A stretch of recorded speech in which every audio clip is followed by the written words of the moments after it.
What did my daughter do when she found out dad was too tired but went bowling? So, picture this. Friday night, I'm on the couch, sick, actual sick. Fever, blanket burrito, nose running like a broken faucet. I asked my husband to stay home. He said, and I quote, "Babe, I'm exhausted. I need to rest too." Sweet man, thoughtful man, gone by 7. I didn't know he went bowling. My daughter April knew. Because April has a friend named Summer, whose dad is in the same bowling league, and Summer texted her at 7:43 p.m. a photo of my husband mid-throw, tongue out, absolutely launched a strike, doing a little victory dance in rented shoes. She comes into the living room, slow walk, phone in hand, face like a judge at sentencing. She goes, "Mom, I need you to stay calm." I go, "Why?" She turns the phone around. I stared at it. He was wearing a bowling shirt. He brought a bowling shirt. This man pre-planned his exhaustion. April goes, "I've already gathered evidence." She had screenshots. A whole folder, labeled dad case file. I said, "April, baby." She goes, "No, rest, I'll handle it." I don't know what that means, but I'm sick and I have no strength, so I let her go. 40 minutes later, I hear the front door open. He comes in all quiet, shoes in his hand, like that's gonna help, and April is sitting at the kitchen table. And the one light we have, hands folded. He freezes. She goes, "How was your rest?" He goes, She slides the printed photo across the table. Printed? She used the home printer. She used ink. He looks at it, looks at her, goes, "This isn't." She goes, "Strike 7. Nice form, by the way."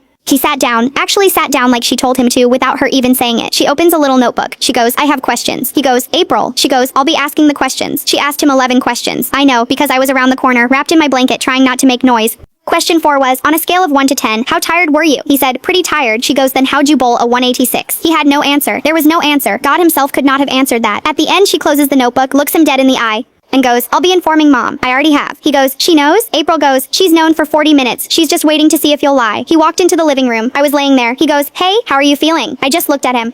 He said sorry for 45 minutes. April sat in the corner the whole time, monitoring the apology like a UN observer. When he was done, she goes, "Good, now go make her soup." He made soup. He made it wrong. She corrected him twice. I tucked her in later and said, "Bah, you didn't have to do all that." She goes, "Yes, I did. You had a fever of 101, and he was out there in rented shoes." I lost it. Completely gone. Then she goes, "I googled how much bowling costs. He spent $34. I go, "Okay." She goes, "I'm adding it to the case file."